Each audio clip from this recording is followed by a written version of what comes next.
Très chers frères et sœurs, je vous salue dans le précieux nom de Jésus-Christ. Soyez les bienvenus à votre culte dominical. Nous allons parler de notre Église. Malgré les temps difficiles que nous sommes en train de traverser à l'heure actuelle, nous avons perdu notre berger. Mais ce n'est pas un temps pour lequel nous devons nous décourager, mais au contraire, nous devons nous fortifier. Et si vous le permettez, j'aimerais vous inviter à incliner nos têtes et que nous puissions prier. Éternel tendre Père, nous te bénissons et nous te rendons grâce. Nous voulons élever ton saint nom. Nous voulons te dire merci pour ce que tu nous accordes encore le souffle de vie en ce jour. Merci Seigneur, ô Dieu, de nous donner la santé. Combien parmi nous, Seigneur mon Dieu, mon roi, ne sont plus? Combien, Seigneur mon Dieu, mon roi, sont dans des hôpitaux? Mais toi, tu fais en sorte que nous puissions encore nous réunir, Seigneur mon Dieu, mon roi, autour de ta parole, de parler de ta part, d'échanger, Seigneur, ô Dieu, de nous fortifier les uns les autres. Père, je prie, Seigneur mon Dieu, mon roi, que tout ce que nous dirons, Seigneur mon Dieu, mon roi, en ce jour, puisse, Seigneur mon Dieu, mon roi, aider une personne, Seigneur, à être fortifiée. Que cela, Seigneur mon Dieu, mon roi, puisse aider, Seigneur, quelqu'un à être consolé. Papa, que nous puissions parler de la vérité et que nous puissions parler, Seigneur mon Dieu, mon roi, selon les paroles que toi, tu nous auras donné de prononcer. Père, éloigne, Seigneur mon Dieu, mon roi, loin de nous toute duplicité. Éloigne, Seigneur, loin de nous tout ce qui est, Seigneur mon Dieu, mon roi, de l'homme, de tout ce qui est de moi puisse mourir, Seigneur, ô Dieu, afin que ta parole seule soit glorifiée. Au nom de Jésus-Christ, nous t'avons ainsi prié. Amen. Comme vous le savez tous, nous, depuis le début de la semaine, nous avons perdu notre berger, nous avons perdu notre leader, nous avons perdu notre visionnaire, nous avons perdu notre papa. La grande famille de l'Église Réveil de la foi est en deuil et ce deuil va continuer et il va nous peser pendant peut-être toute notre vie. Car notre berger était un visionnaire, il a été pour nous, pour chacun d'entre nous qui avons eu une expérience avec lui, il nous a tous apporté quelque chose. Et que ce n'est jamais facile de dire au revoir à ceux qu'on a aimés. C'est pour cela, je vous en prie, excusez parfois si je peux me tromper à cause de l'émotion, mais j'aimerais pouvoir apporter en ce jour un message qui pourrait nous réconforter et un message aussi en ce jour de Pentecôte qui serait l'occasion de pouvoir nous fortifier dans la parole de Dieu et que le Saint-Esprit puisse réellement être avec nous et qu'il puisse ranimer nos cœurs qui sont actuellement affaiblis, qui sont en pleurs et qui sont meurtris. J'aimerais partager le verset, notre premier verset serait dans le livre de Jean, au chapitre 17, à partir du verset 11.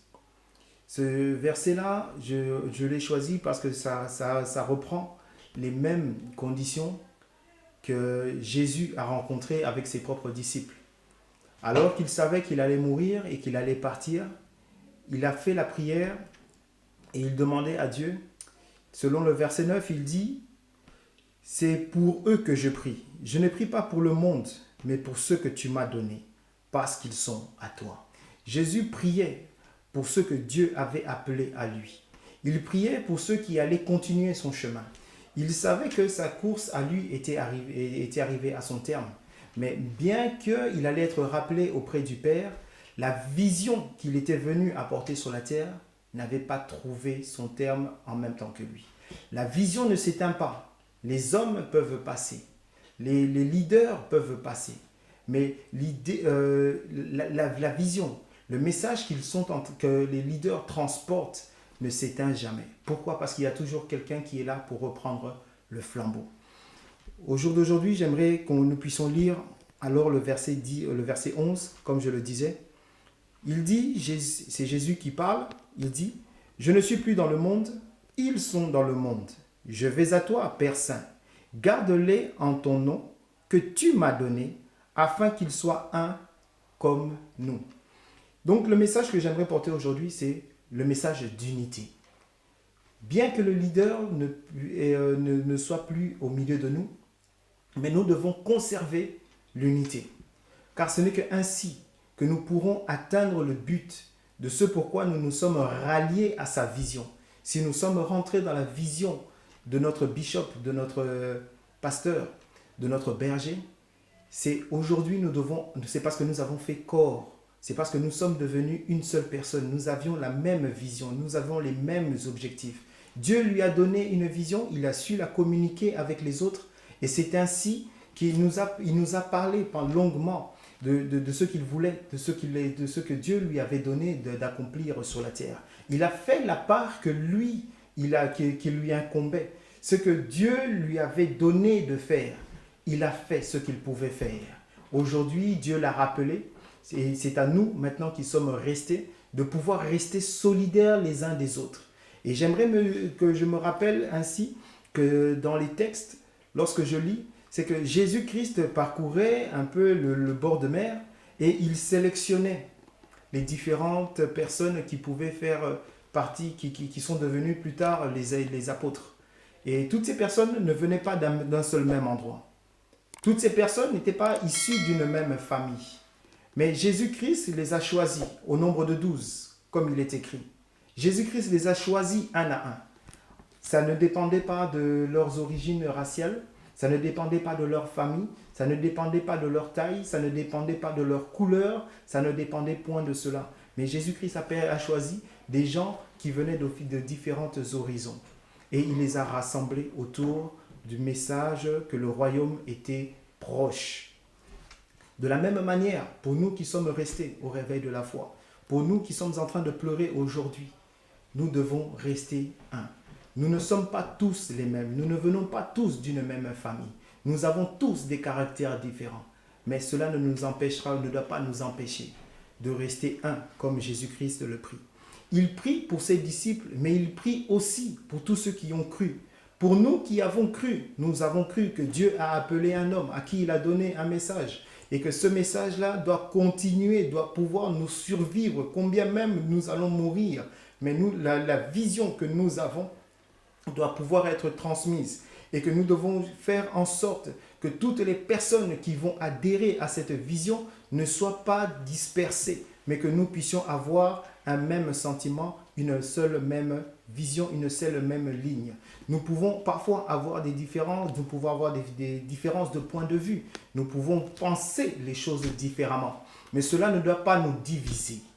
Il est parfois aussi nécessaire d'avoir des opinions divergentes, ce qui va nous pousser nous-mêmes à pouvoir penser et à réfléchir plus loin, à tenir compte du point de vue de l'autre. C'est comme lorsque nous sommes dans une voiture et que je suis en train de conduire. Moi, ma vision, elle est centrée sur ce qui est en face de moi et sur mon côté si je suis conducteur. Mais la personne qui est assise de moi, sa vision est concentrée aussi sur l'avant, mais elle voit mieux que moi ce qui se passe sur son côté. C'est ainsi qu'elle est capable de me dire si je déborde de la ligne ou si je vais heurter un obstacle qui est sur mon côté. Donc, il est parfois nécessaire que nous puissions échanger entre nous, mais nous ne devons point considérer ces divergences, nous ne devons point considérer ces choses, ces différences de points de vue comme étant des sujets pour pouvoir nous séparer, pour pouvoir nous diviser et ainsi de suite. Je pense que dans la vision que Dieu a donnée à son serviteur Guy Davids, celui-là même que nous avons suivi, c'était une vision qui était universelle. C'était une vision qui rassemblait des personnes qui venaient de la terre entière. De telle manière à leur dire, sanctifiez vos vies car Jésus-Christ revient bientôt. Et ce message, il a prêché ça pendant de longues années. Et je pense que c'est le message que nous devons garder et que nous devons rester solidaires. De son vivant, il n'a jamais cherché la division. Il n'a jamais cherché d'avoir la première place. Mais les gens, parce qu'ils écoutaient, lui cédaient la parole. Les gens, parce qu'ils l'approchaient, faisaient en sorte qu'on puisse entendre ce qu'il avait à dire.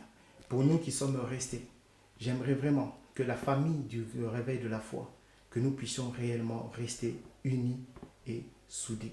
C'est ainsi simplement que la vision qu'il avait pourrait nous survivre à tous. La vision de Guy Davids ne doit pas partir avec Guy Davids. Il a laissé certaines personnes, notamment son épouse avec qui il a travaillé pendant plus de 30 ans, qui a été là au commencement lorsqu'il a reçu la vision et qui a marché jour après jour avec lui. C'est elle aujourd'hui qui reprendra le flambeau. D'ailleurs, devant témoin, il a dit, il avait demandé à son épouse de reprendre. Donc, nous devons aujourd'hui nous entourer, nous mettre tous à la disposition de celui qu'il avait choisi, afin que la vision qu'il avait communiquée puisse arriver à son terme. Ce n'est pas le moment de pouvoir rentrer dans des distractions ni dans des conversations futiles, mais c'est le moment de pouvoir regarder tous ensemble dans la même direction. Ce n'est pas parce que le berger aujourd'hui n'est pas là que automatiquement la vision va s'éteindre. La vision ne va pas s'éteindre, la vision va continuer. Et nous devrions même être fiers de pouvoir porter cette vision à notre tour. Car de génération en génération, cette vision doit être portée et doit arriver à son terme. Ce que Dieu avait planifié, c'est que beaucoup de gens allaient être gagnés, que beaucoup de gens allaient rentrer au paradis, beaucoup de gens allaient entendre parler de la parole par cette église, par les membres de cette église. Et je pense que Dieu a fait en sorte qu'il y ait toujours une réserve. Il n'y a nulle part dans la Bible une vision qui avait été donnée et qui est mort avec le serviteur qui avait reçu la vision. Mais toutes les visions qui ont été données ont toujours été transportées et elles ont été au-delà de celui qui avait reçu le premier message. Donc, soyons fiers et soyons un. Et la Bible nous dit, deuxièmement, tel que Dieu est un avec Jésus et le Saint-Esprit, et qu'ils ne travaillent pas de manière chacun de leur côté, Dieu travaille dans la même lignée que Jésus. Et le Saint-Esprit travaille dans la même lignée que Dieu.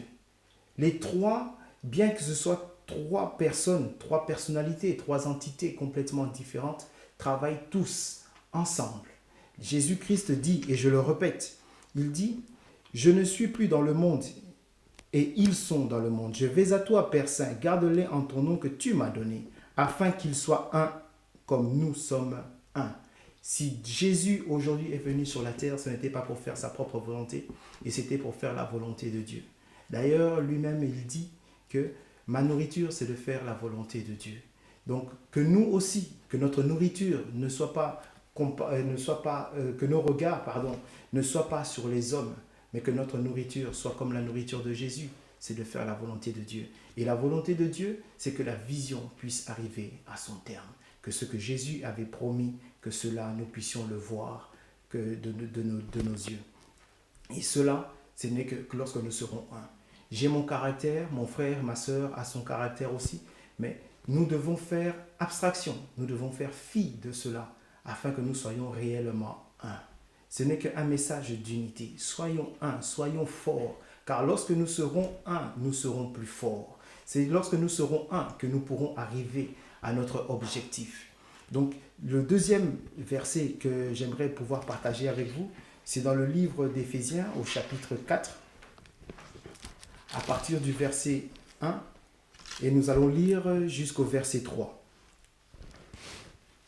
Et Paul dit, « Je vous exhorte donc, moi le prisonnier dans le Seigneur, à marcher d'une manière digne de la vocation qui vous a été adressée, en toute humilité et douceur, avec patience, vous supportant les uns les autres, avec amour, vous efforcez de conserver l'unité de l'esprit par le lien de la paix. » Donc, ici, encore une fois, il y a une vision, il y a une mission.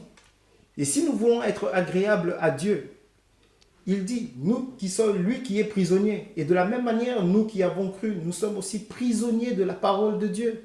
Nous sommes prisonniers de notre propre foi. Car si tu as cru en Dieu, tu ne fais plus ta propre volonté.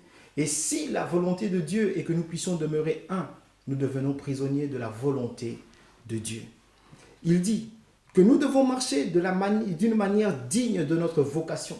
Nous avons tous été appelés. Mais à quoi as-tu été appelé? Toi seul, tu le sais. Chacun d'entre nous sait pourquoi il a été appelé, ce à quoi il a été appelé. Comment est-ce que Dieu attend qu'il puisse marcher? Ce que Dieu attend de lui. Nous avons tous une vocation auprès de Dieu. Mais nous devons marcher d'une manière digne de cette même vocation. C'est ce que Dieu attend de nous, en toute humilité, avec douceur et patience. Donc, il n'est pas question que quelqu'un puisse se sentir supérieur à un autre. Il n'est pas question que quelqu'un puisse avoir de l'orgueil par rapport à un autre. Mais au contraire, l'unité implique que nous soyons humbles les uns devant les autres. que nous puissions avoir de la douceur et de la tempérance les uns envers les autres, que nous soyons patients. Ce n'est pas parce que quelqu'un n'est pas capable de le faire aujourd'hui qu'il ne sera pas capable de le faire demain, mais que nous devons patienter. De la même manière que nos enfants, lorsqu'ils grandissent, ils n'arrivent pas à faire les choses, mais en grandissant, ils finissent par comprendre et à reproduire ce que nous leur avons enseigné. Tout ce que la Bible nous dit, ce n'est pas parce qu'aujourd'hui quelqu'un était venu à Christ que automatiquement il va abandonner toutes les choses. Jésus, lorsqu'il a appelé Judas jusqu'à la dernière minute, Judas était toujours voleur. Mais Jésus n'a pas rejeté Judas parce qu'il était voleur. De la même manière, lorsque quelqu'un vient à Christ au sein de cette église, nous ne devons pas le rejeter car il a été aussi appelé au même titre que moi. Combien même tomberait-il tous les jours? Mais chaque jour, je sais que Dieu lui fait la grâce de lui donner le souffle de vie afin qu'il puisse aussi se repentir. C'est en cela que j'aimerais vraiment que nous puissions au sein de notre église, au sein de notre grande famille du réveil de la foi, que nous puissions tous avoir des sentiments d'humilité, que nous puissions tous avoir de la patience et de la douceur les uns envers les autres. Et encore une fois, il termine en disant « vous efforçant de conserver l'unité de l'esprit ». Et c'est ce même esprit qui avait donné la vision. Et cette vision, c'est une vision qui a une certaine provision, mais cette provision est gardée dans le Saint-Esprit. Et c'est comme le dit la Bible, que tout ce que Dieu a promis, il l'a gardé au ciel. Mais le ciel doit maintenant pouvoir déverser cette bénédiction sur la terre. Et ce n'est qu'au moyen de l'unité que nous pouvons y parvenir. Donc mes frères et sœurs, aujourd'hui, je ne pourrai pas parler longuement, car nous savons que nous avons aussi pas mal d'activités. Nous savons aussi que les temps ne nous permettent pas. Mais si aujourd'hui, nous pouvons célébrer la Pentecôte, c'est le jour où le Saint-Esprit a été répandu sur la terre, je prie sincèrement que le Saint-Esprit soit répandu dans notre Église. Et lorsqu'il sera répandu dans notre Église, qu'il nous apporte ce qui est dit ici, de l'humilité, de la douceur, de la patience, de l'unité et la paix. Que Dieu puisse nous donner la paix. Certes, nous sommes affligés. Certes, nous sommes dans les pleurs. Certes, nous sommes en train de chercher la consolation. Mais avant tout, j'aimerais que Dieu puisse nous donner la paix. Que le Saint-Esprit ne se manifeste pas simplement au travers des dons de parler en langue, de miracles et de prophéties, mais qu'il se manifeste surtout parmi nous, par l'humilité, par la douceur, par la patience, qui nous donne la capacité de nous supporter les uns les autres, de nous donner de l'amour pour les uns pour les autres, et que nous puissions nous efforcer par le Saint-Esprit, bien sûr, pas par nos propres moyens, pas par notre propre force, mais qu'au moyen du Saint-Esprit, nous puissions nous procurer les uns les autres la paix. Si vous êtes d'accord, je vous inviterai à prier et que Dieu puisse réellement nous faire grâce, qu'il nous accorde la paix. Que Dieu nous accorde de pouvoir avoir de la patience les uns pour les autres, d'avoir de l'amour et que nous puissions tous vivre avec humilité. Le réveil de la foi ne s'arrêtera pas ici. Ce n'est pas une fin, mais c'est un commencement. Il y a une page qui a été écrite, il y a une nouvelle page qui sera encore écrite. Et les pages seront encore nombreuses à être écrites pour le réveil de la foi. Au nom de Jésus-Christ, nous allons prier. Éternel notre Dieu, nous te prions et nous te rendons grâce. Nous élevons ton saint nom, ô Dieu, car la vision que tu avais donnée à ton serviteur Guy David ne s'est point achevée, mais elle est encore en cours et elle est en voie, Seigneur mon Dieu, mon roi, de se réaliser. Merci pour les nombreux enfants que tu lui as donnés, non seulement selon la chair, mais aussi selon l'esprit. Pour tous ces enfants, Seigneur, ô Dieu, qui prendront la suite après eux. Papa, donne-nous la force de rester un. Père, bien que notre papa a été enlevé, mais tu nous accordes encore, Seigneur, la possibilité d'avoir notre maman auprès de nous. Donne-nous, Seigneur, mon Dieu, mon roi, d'écouter, Seigneur, ce qu'elle aura à nous dire, de pouvoir nous conduire, de pouvoir nous éduquer, de pouvoir nous mettre, Seigneur, mon Dieu, mon roi, à cœur la vision qu'elle a portée avec son mari. Père, je prie pour cette église, afin que, Seigneur, oh Dieu, tu puisses la relever, que tu la fortifies. Père, je prie, Seigneur mon Dieu, mon roi, qu'au milieu de ce ministère, Seigneur mon Dieu, mon roi, tu fasses grandir des hommes et des femmes, Seigneur mon Dieu, mon roi, qui vont conduire, Seigneur mon Dieu, mon roi, ta vision. Que ta vision ne s'éteigne point, Seigneur mon Dieu, mon roi, mais qu'elle continue de briller, Seigneur mon Dieu, mon roi, au travers des ténèbres. Papa, au travers de ce moment difficile, nous avons vu, Seigneur mon Dieu, mon roi, combien était grand le nom de Guy David, Seigneur mon Dieu, mon roi. Combien sont les personnes, Seigneur mon Dieu, mon roi, qu'il avait connues, qui avaient entendu parler, Seigneur mon Dieu, mon roi. Combien, Seigneur mon Dieu, mon roi, sont nombreuses, Seigneur, les paroles, les nombres de gens qui ont été convertis au travers de son ministère. Oh Dieu, que cela ne s'arrête point, mais que cela, Seigneur mon Dieu, mon roi, puisse continuer. Nous prions, Seigneur, oh Dieu, alors que nous allons célébrer la Pentecôte, Seigneur, oh Dieu, que tu puisses nous donner le Saint-Esprit, que nous puissions, Seigneur mon Dieu, revêtir l'humilité, la douceur, la patience, Seigneur, l'amour de notre prochain.